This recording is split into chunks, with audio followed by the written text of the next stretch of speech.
Well, we're now in the double digits for Ultra Galaxy chat, so I guess we're just going to keep going. There's no point in stopping now. Yes, we shall keep going. Jerry, that was someone new. We're 10 episodes in, we still haven't established the entire cast yet? No, I am Decker. What are you talking about? Oh, excuse me? Gar? Am I going crazy or am I seeing two Deckers? Well, I mean, technically, the show has already done 2 Deckers, so why can't we have 2 Deckers? Double D's all the way! I have the urge to call a meeting.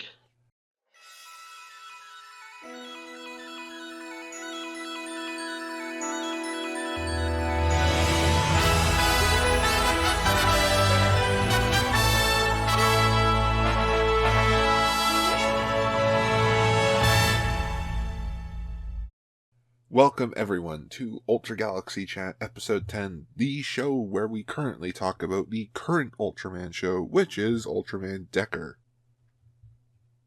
Yay! With me, you have Jerry, we have our good friend Kaguya, and we have Decker. Hello. And today we're talking about episodes 18 and 19 of Ultraman Decker. Once again, another two-parter. Oh my goodness, they did two two-parters 3 times in a row.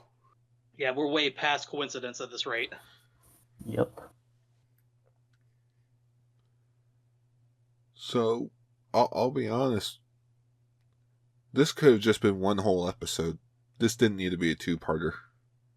And why is that? Well, I guess we should talk about the main antagonist of the 2 episodes, Yapul. Yapul is here. For no reasons, it's just Yapul is here. Is there even a reason for Yapul to be in here in any other show? Because he always just pops out of nowhere. I have a feeling it's because 2022 marked Ace's 50th anniversary, so it's like we have to throw in Yapul in there somewhere. And to think last time we heard Yapul was Zet. Well, at least in Zet they made a cute thing about it. True. At least this one is like the OG Yapul, I believe. It's not the one with the weird like octopus face. It's Yapul in its first few appearances. Because it didn't really put its monster form until like later on in Ace, and then moving forward, it's always been that monster form. Mm-hmm. Because according to you guys, and I have not seen Ace, that is Yapul, but apparently Yapul doesn't die and I guess didn't have a physical suit for him? The entire thing about Yapul is that he's a dimensional being that no matter how many times he dies, he will always come back. Ooh. Now here's a follow-up question. Did he have a physical suit in Ace? Yes, I think the head is based on the alien Zeton head. Yeah, that's pretty obvious. And then Okay. the rest is sort of just like a wetsuit with a giant Q on it. Oh my god. It is I, Q-Man. I come to solve questions. I mean, you could say he looked like an Ultra Q. Wait. Ooh. 60th anniversary Ultraman Q. Honestly, after watching these 2 episodes again, there's not really a whole lot to talk about. I say there's more in 19, but that's just due to who's in it. Yeah, again, episode 18 has a nice cameo by Hideyoshi Iwata at the very beginning there as the TPU officer. Always nice to see him. Yay. Ooh. He's best known as being the suit actor for almost every new gen Ultra. And had a role as Xena in Jeed. Yep. But I found out he wasn't the suit actor for Ginga. I was surprised by that. I was like, what? So did every main new gen except Ginga? Ginga, Blue, Grigio, of course, Titus, Fuma, and Trigger Dark. Huh. But aside from that, he's done every other Ultra. in the last 10 or so years. So shall we just go ahead and get into what little happened in 18?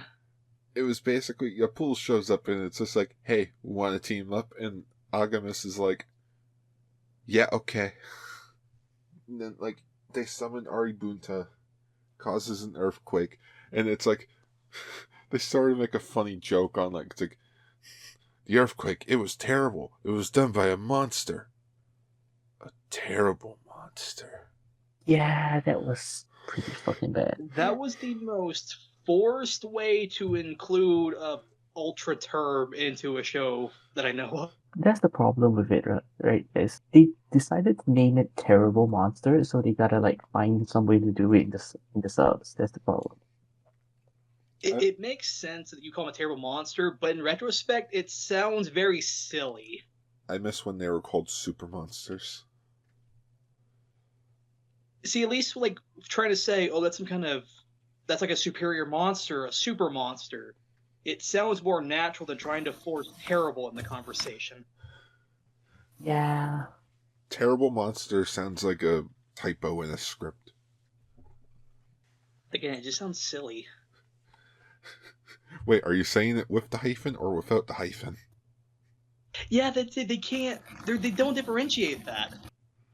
Is it a terrible monster or a terrible monster? I don't know. Aribunta was a cool kaiju design.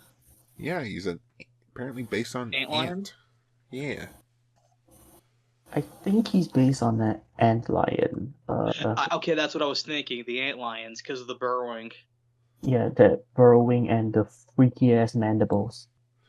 And it's just one of those things where it's like, okay, Kanata turns into Decker.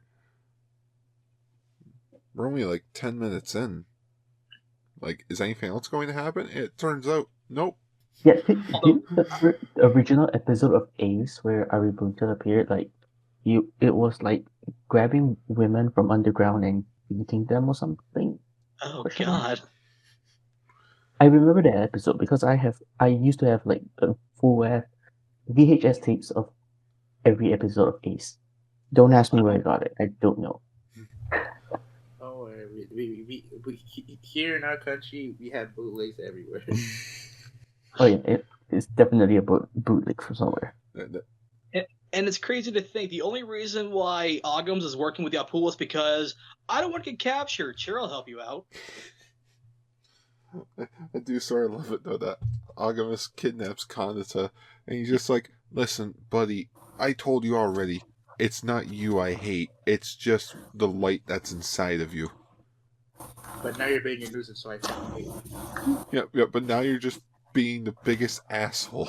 Like, he was willing to give Kanata a pass because, hey, we bonded somewhat, you're fine. But that Decker side of you was really pissing me off, and now you're pissing me off. Especially now that you have that dynamic form. And then we get to the biggest joke we made.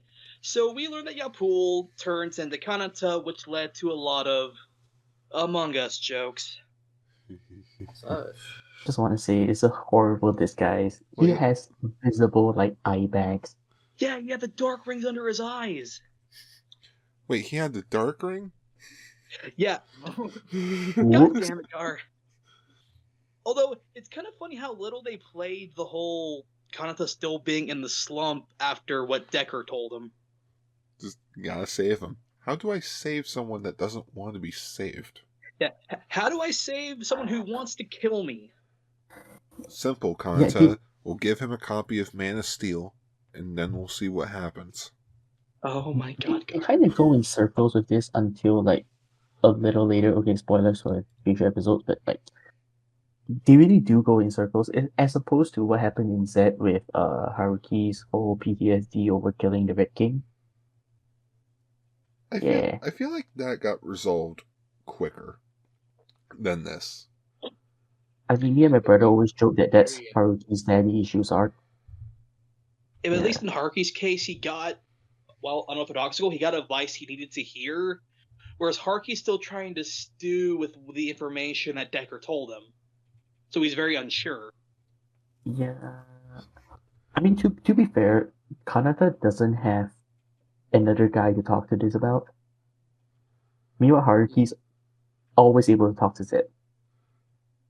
You know? Yeah, that's the thing, because Decker is the power set. He really can't talk, as far as we know, to Decker. Yeah. So he's kind of left stewing with, okay, I need to save Agams, but how? But I want to help him, but how? He can talk to is a robot. I mean, hey, at least he has someone to talk to, because at this point, he's the only one who knows. Mhm. Well, too bad he's getting sucked out into space. And I love the fact that, at one point, Ryumon and Ichika do figure out, or were exposed to seeing, oh, hey, you're not Kanata. Surprise, I'm Yapul.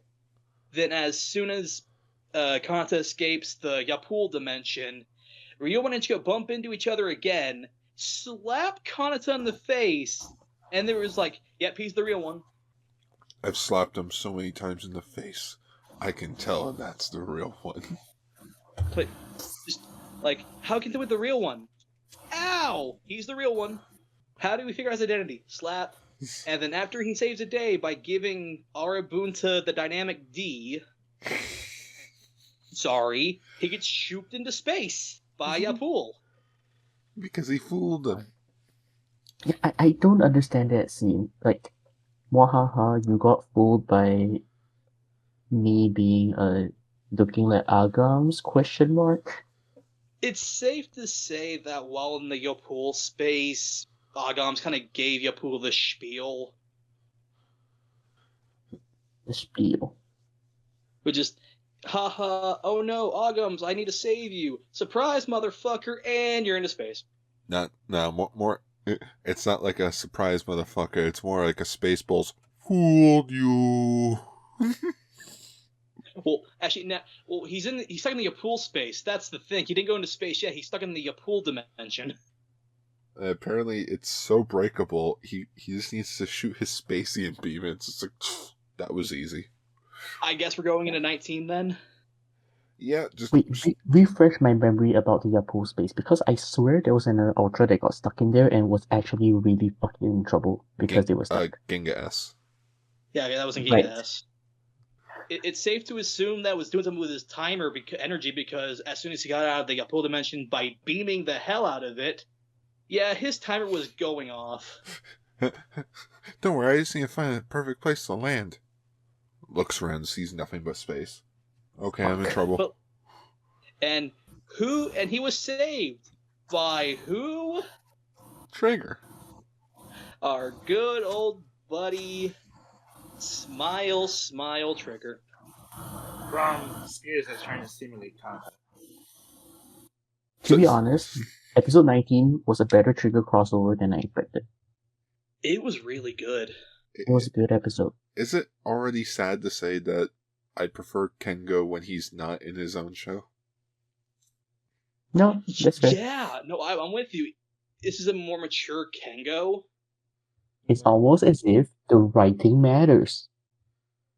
Pretty much. And can we just appreciate the fact that how different the setting was? We're in an abandoned moon base. Which did you guys notice what the moon base was? It's the Super Gut space. Yeah. It's Super Good Space. And funny Yeah. enough, the production or the people behind the scenes, do you know how they did that? They took an old toy of the Super Guts like set that they had from Dyna and painted it to look like the original like model set. Nice. Could have fooled me. No wonder it's short. Yeah. They bought an old toy of the Super Guts base. It was like perfect. Talk about a real Toy Story. I mean, that's really the essence of tokusatsu, isn't it? Like, using these kind of things to simulate a big life-size thing. Oh, yeah. But then again, Super Eye is really good with their effects and kind of staging of other sets. Yeah, did the granddaddy of it, so yeah. I just realized something. Like you guys, one of you just mentioned that like it's like the writing matters. And I go back to the first crossover with Trigger and Decker. It's the same crew. It's Naoki Hayashi and Koichi Sakamoto doing both crossovers. I guess they realized, hey, let's not do what we did in Trigger.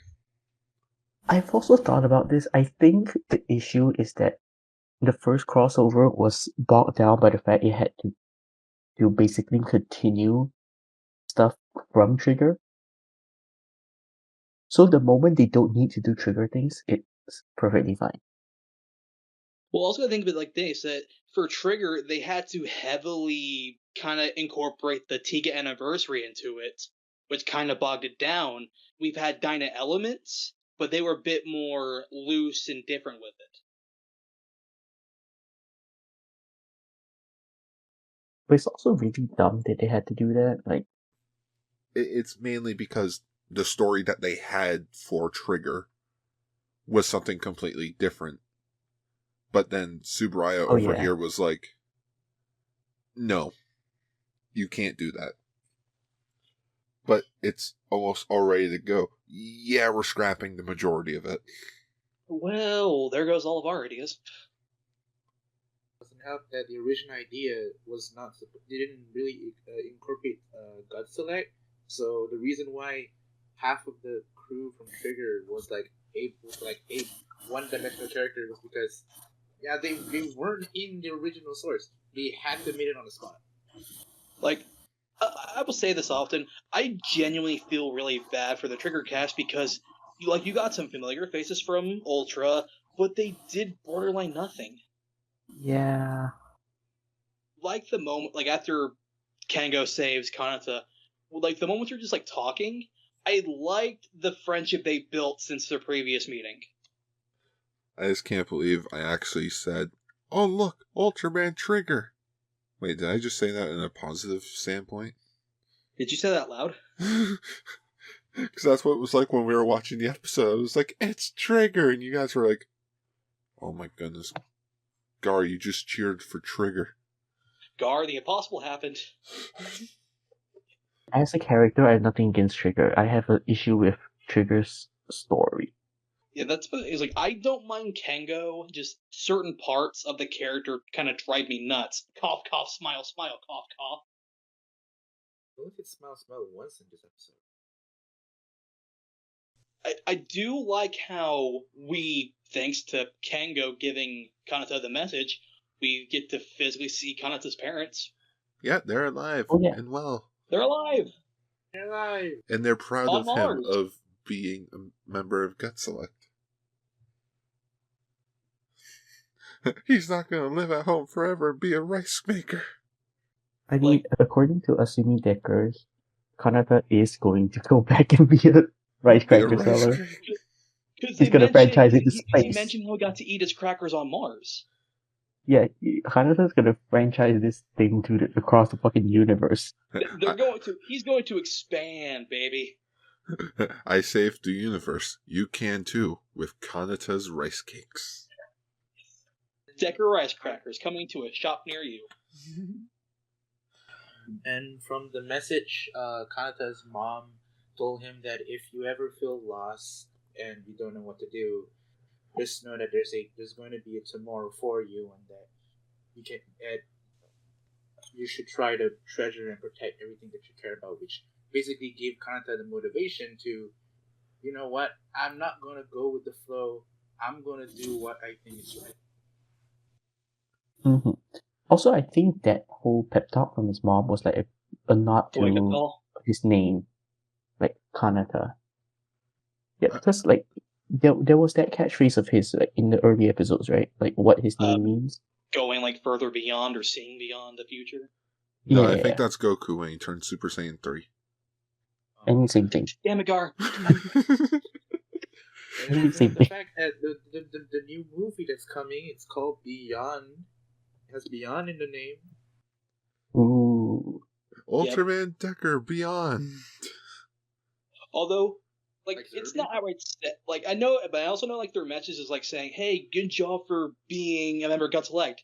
You can kind of low-key see it as good job for doing great as Ultraman. Mm-hmm.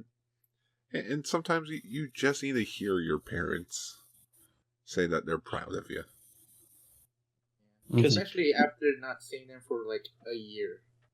like a year since the Sphere Guard, and plus think of it like this. You remember when during the first crossover, Kengo asked him, "Hey, what are you fighting for?" What if this episode finally gave him his answer? It did, right? Because remember when he was fighting with Chimera and Trigger is like, "Oh, my real battle starts now," and now we have. I think I now have my resolve. Mm-hmm. That message, I think, did more for Kanata than we realize. Yeah, that's the thing. I think that's why we like Kanata more than Kengo. Because Kanata's a character, Kengo is a caricature. He's a catchphrase machine. Yes. He's a like- bot that spits catchphrases at you. He doesn't Like- care about other people's issues. Just smile and it'll all be okay. Kengo was like his flower. There was artificial growth. Whereas for Kanata, you can see legitimate growth. And I think his whole thing of like thinking of basically like overthinking about saving Agams is part of his character because he still needs to grow. He's still in the position where am I doing this for myself? Am I doing this for others? What am I fighting for? Literally, what am I fighting for? Because Mhm. you have to think. Because like if you put yourself in his shoes, you'd be thinking the exact same way. Like, how do I help someone who's actively trying to get rid of me? Like, what do I do? And Go- my go only with your friend instinct. to talk to is a robot. Oh my god, the whole entire thing of Hanajiro in this episode is fucking hilarious. Where's Oh, yeah. Kanata? He's in the infirmary. He told you not to worry about him. Well, I'm his higher up. God, the links they had to go for just Hanajiro and eventually the captain to eat Kanata's cover. Oh my god, it was so bad. Oh my.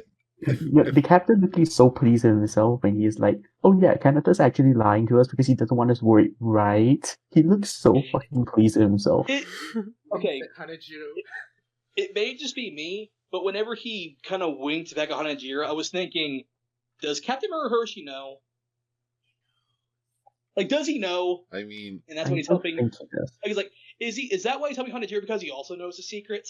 I with wouldn't even be surprised if in like the final episode where Kanata reveals he's Decker, the captain just come to him like, I know.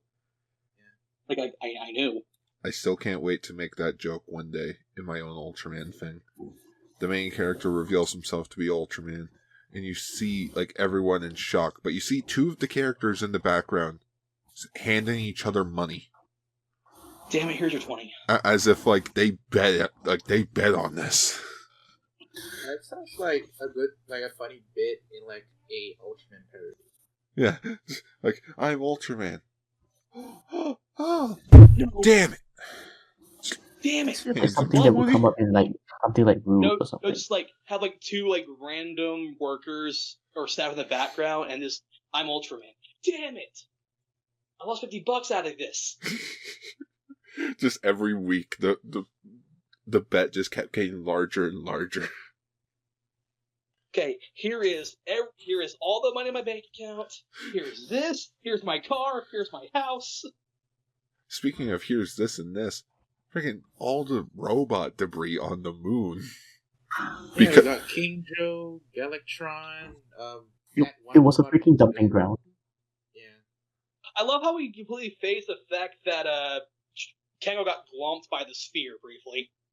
Yeah, because they were fighting the androids in the moon base, which is based on the Zomborg soldiers from Dyna. Yep, so from what I understand, the Zombog soldiers from Dyna were originally, like, the helmets were based on Condigifier grunts from old Gridman stage shows. Wow. And the reason why they had made them look like that again was not for Decker, but they were going to make more Gridman stage shows because of the anime. But due to COVID, it got canceled. So it was sort of like, what do we do with this? Well, we might as well use them.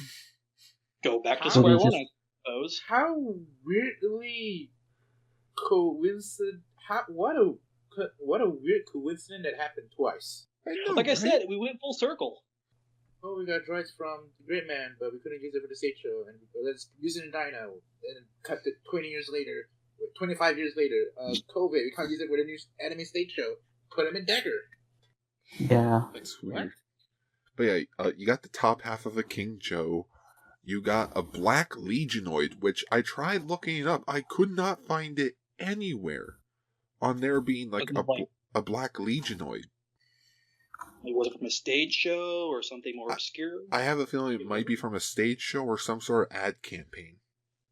Wait, hold on. The original wasn't black? No, it was like brown. It was like a brown robot. Could it just have been like lighting? It could have been the lighting. If anything, well, because they were trying to simulate the darkness of space, so I wouldn't be surprised if it was washed out. Yeah, because there's the black and white Dada one that looks like goddamn zebra. Yeah. But then there's my personal favorite little cameo. Got Lovemos right beside the base. Oh, yeah.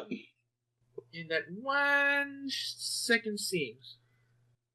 See, Trigger, that's all you had to do. You just need little tiny cameos like that, and like just have everyone be like, "Oh my goodness, look, it's the thing." Effort, actual effort.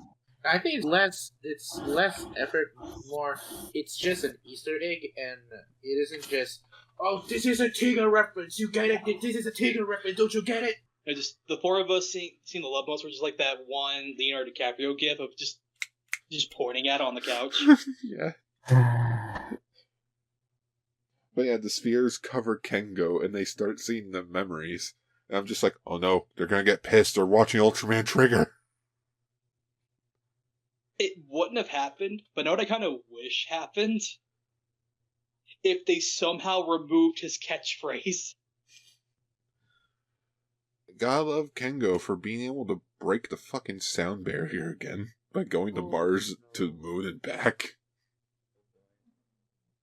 Wait, Jerry, now that you say that, and knowing that after Decker, there's this, the Ultra Chronicles Star thing is gonna happen? Oh yeah, because that's the main plot to the recap show. The main plot for the recap is that all the New Gen Ultras lost their memory. So there's going to be an episode before Trigger, and he's going to remember, oh wait, Smiter! Oh no, what have I brought upon us? Oh boy. Kanata saves Kengo, and we get a mini Ultra Fight! Yeah, they're human size, because remember when they did that in Tiga and Dinah? I do. And Kengo did a backflip before he went Trigger Flash. I can see Sakamoto just going up to Kengo's actor and be like, hey, you know martial arts? I could do a cool backflip. I like the way you think, kid. Let's do it. Yes, I can do a backflip. And action. Boom.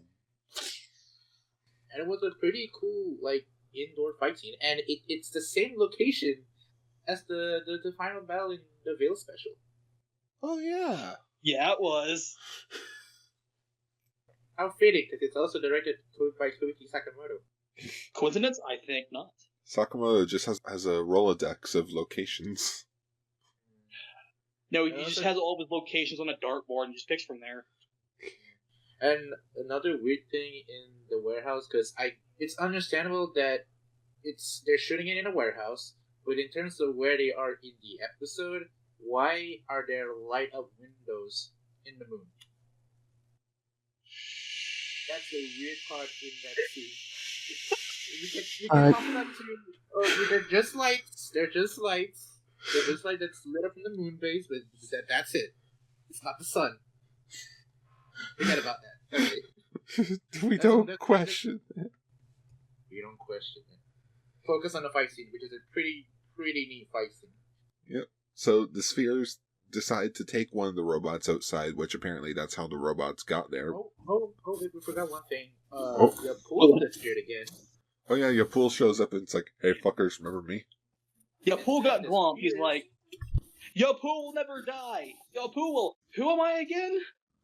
Yeah, apparently the spheres simulate Yapul to the point where he basically forgot who he really was. and then Decker and Trigger basically blew him the fuck up. And we get he's not Sphere Galactron, but basically Sphere Galactron. It's basically Galactron being run on sphere energy. Yeah, but wait, I don't understand. So, like, when the spheres assimilate someone, do they absorb their powers? Because that's what I didn't get. No, I think they just amplify the power. They amplify the powers. Like, but since Galactron was already basically quote unquote dead on the moon, I guess it just powered him up like a battery. Does that mean we're expecting, like, Sphere Yapul to show up at some point? Hopefully not. Nah, I think Yapul's done for the show. Yeah, I think we're done with Yapul for a good while until we bring him back again. Maybe next season. Yeah, that's kind of a Who cheap knows? way to, like, make him exit stage left, though. Yeah, even the people that I saw talk about it were like, so now that your pool doesn't really know who he really is, if he comes back, is it Yapul or Yapul in a different, like, weird way? Is he gonna be spear related or something? I would probably think normal Yapul, but I'm just basing off the very little I know of Yapul. Likewise, I didn't even realize it was the same character keep popping up throughout every multiverse. Although I'm just saying, Yapul was pretty much an afterthought in episode 19. I mean, can you imagine how terrifying it would be if, like, the spheres turned out to have absorbed Yapul's immortality into the mother? Oh, I'd rather not. That would be scary. Here's the thing. Spoilers for future episode. The mother is already terrifying enough. With those powers, we're boned. Game over, man. Game over. Game over, man. Game over. And you gotta imagine, they absorb some of Trigger's memories. So yeah, take assume they do have some of Trigger's memories. The So- stage show it does have Spear Trigger.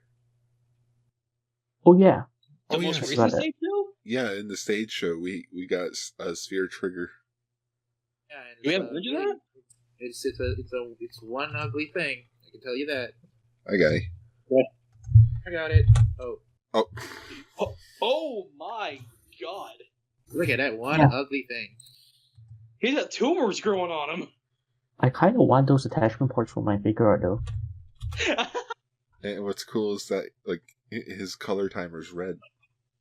Okay, in that light, that looks pretty badass. It's like if Trigger Dark and Trigger did the fusion dance wrong.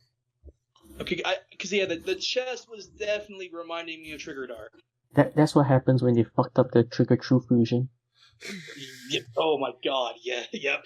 Fusion gone wrong. It's Trigger false. Trigger Ultraman lie. Trigger, false type. Yeah, it's Trigger Lie.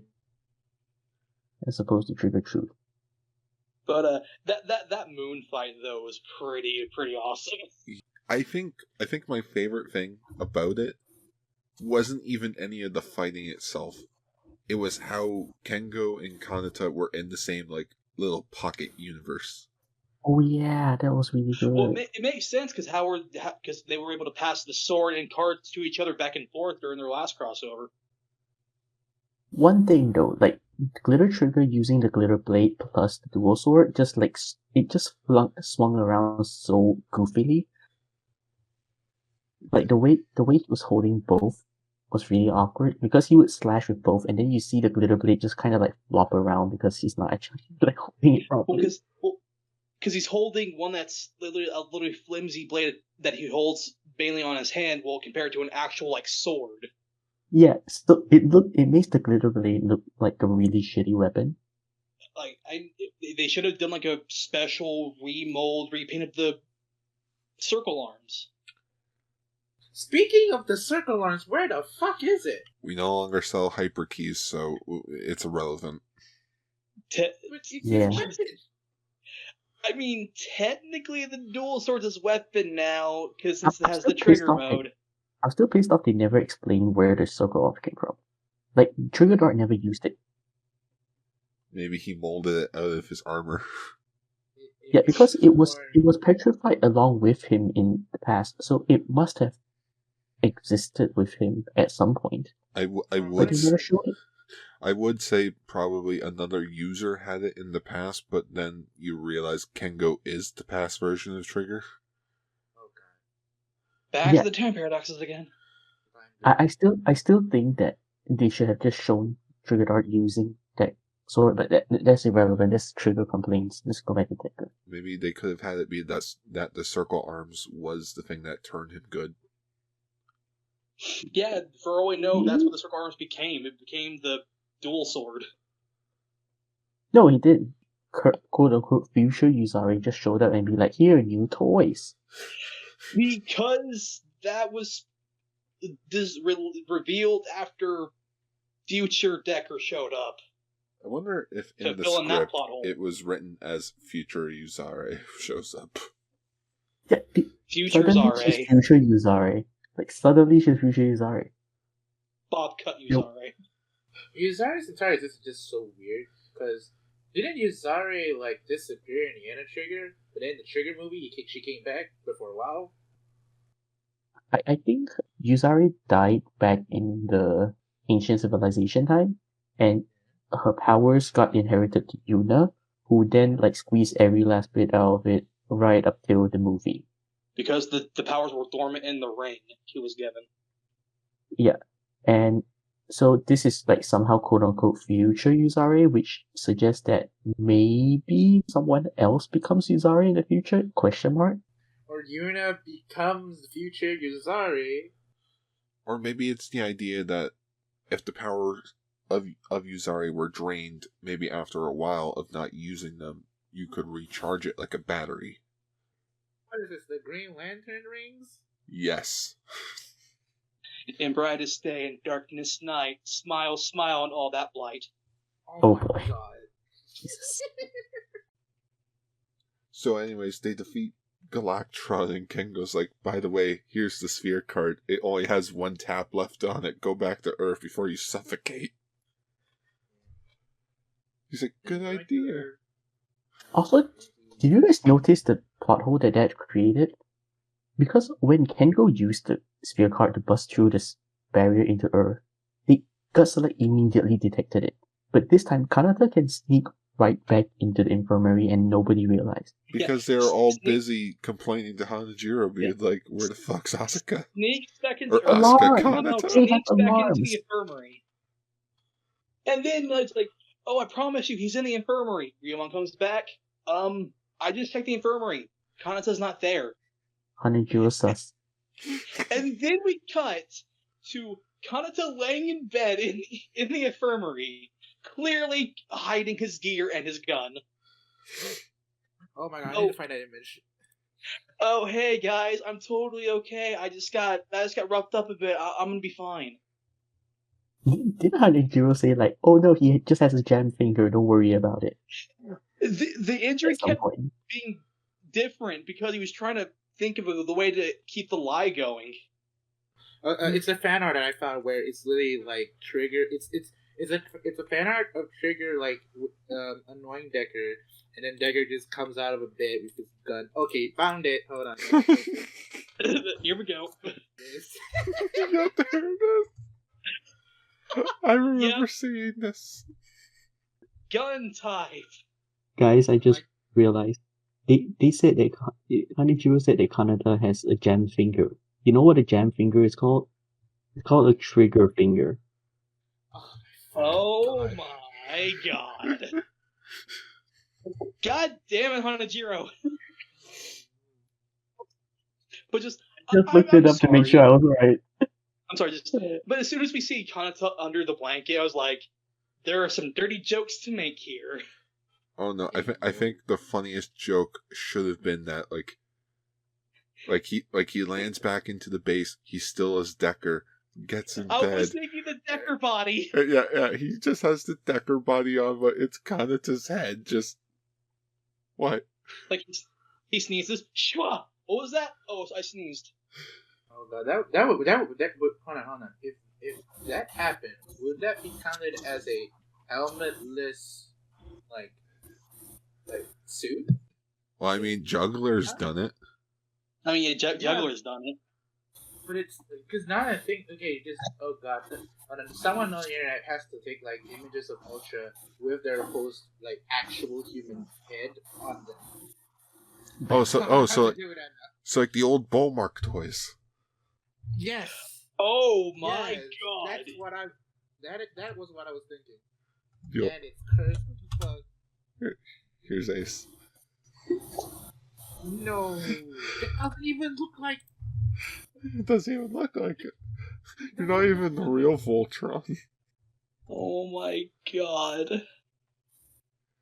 Oh, there's one I for do Zoffy. like how. I need to find. Oh no! Oh no! Gar found a Zoffy. Old Japanese toys are so weird to think about.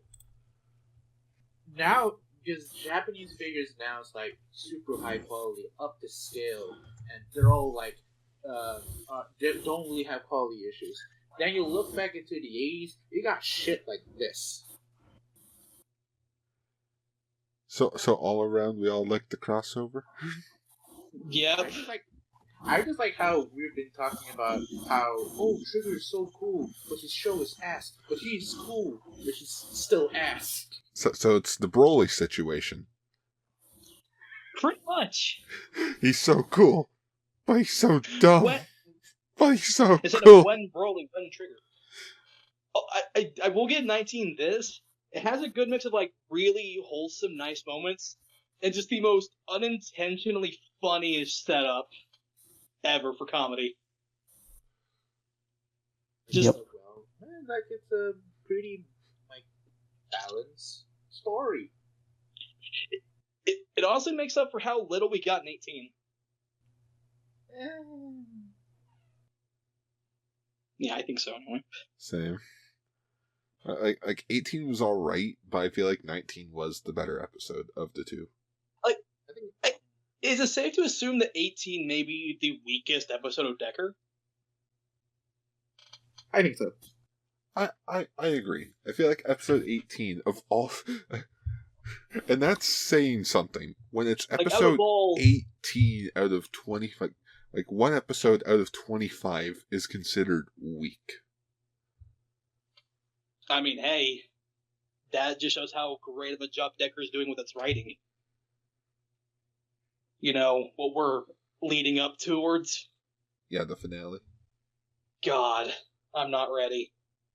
Remember how we were so worried about this show because it doesn't have a main writer because the show is going to be worked on by a bunch of different writers, and then now we're like 2 episodes left, and we're like, this story has been pretty consistent for most of it. Mm-hmm. Yep.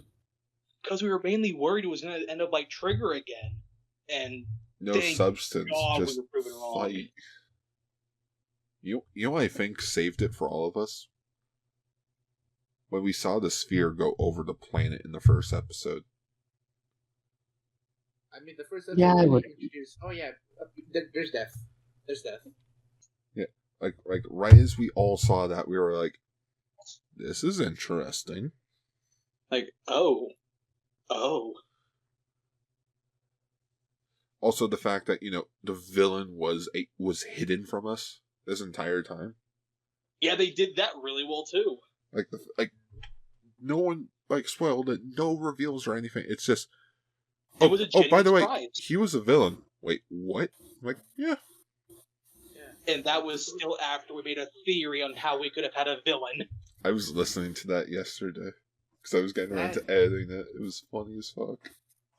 That is a golden moment for me because I was like, "Hey, I found this rumor. Do you think it's true? I don't think so." And you guys was like, "Yeah, we don't believe that too." Next week, what the fuck? Oh my goodness, it happened. As soon as we found out, we're like, Decker, you are right. We are sorry. I mean, would you call Sphere Trigger a cursed edit? No, because that's a real thing. True. Look at these Bullmark toys. They're so cute. They're like $1,000 if you want to buy them. Oh, we'll get the 50th anniversary set. I see a Zeton, Tukanegon, I see Pigmon. See, we'll get the 50th anniversary set. It comes with a few, and they're all nicely colored metallic. Who is that from? Who is that? The back row, beside the one with wings. I don't know. I think it's supposed I'm to be pretty sure the green Naranga. one's Gigan.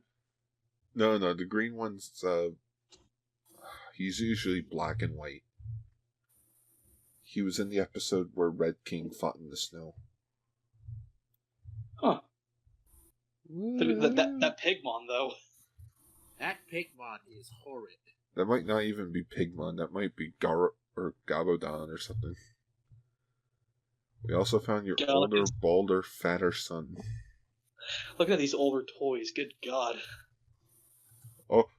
Oh, here's Jack. I found Jack. Oh my God. It's clear we're cutting all this out. Oh my. Oh no, this is going to be a bonus. Kind of like the whole cocaine bear thing with Yumi in Vegas. Yes. And the lead actor Ortega. God, that was still the best moment of me in Vegas just going out of our damn minds. Okay, I typed in Gabodon, and I don't know if this is it, but this is a really cute monster. Is this it? That's the second form. Why is, or no, that's the first form. That's the second form. It's weirdly cute. Yeah, basically a bunch of kids drew it and wish it was real, like It is Frosty. done. Oh, Kaguya. It is done. Okay, Kaguya, let's see it. Okay. Let's see this monstrosity. Japanese kids in the 70s are weird. 60s. Technically speaking, canon-wise, these are kids in the 90s.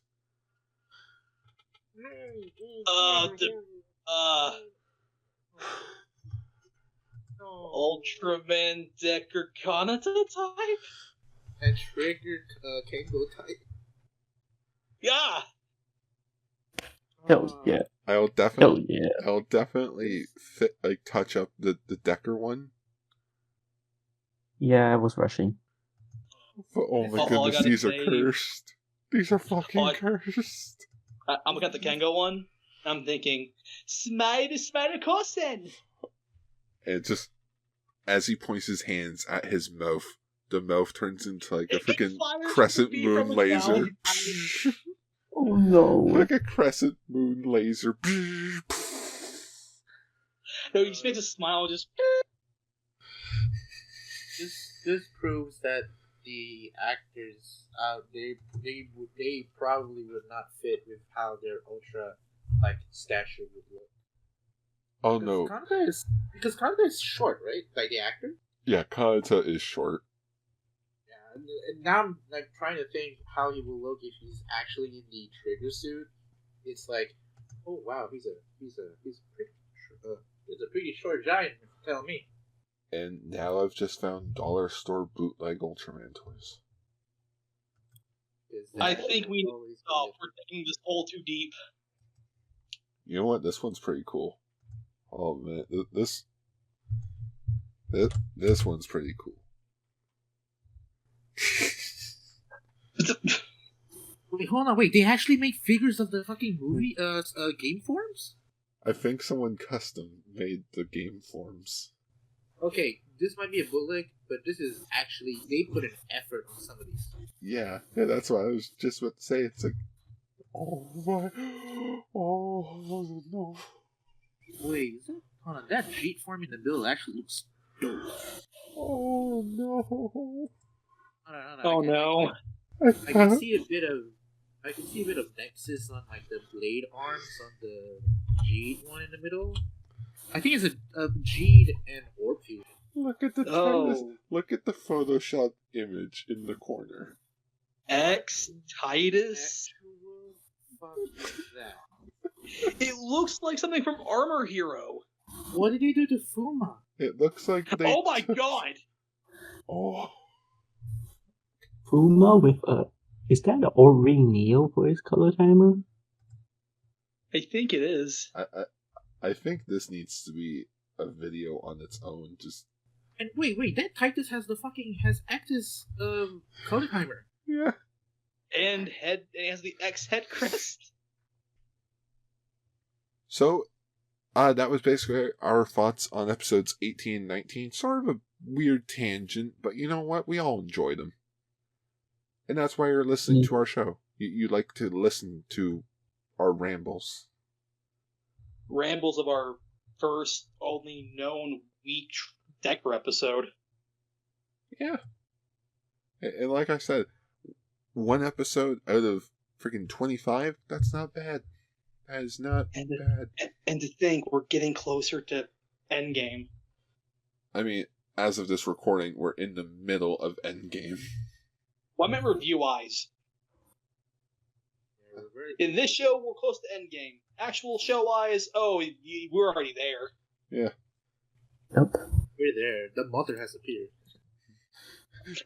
And Trigger's gonna get his ass kicked. And Ragon next episode.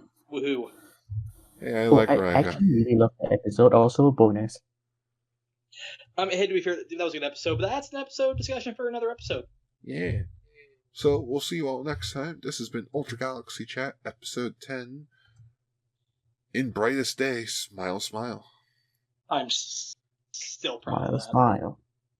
Smile, smile. Smitey, Smitey! And Schwaffer now sounds different in a weird timeline. What in the actual fuck is that Ignis?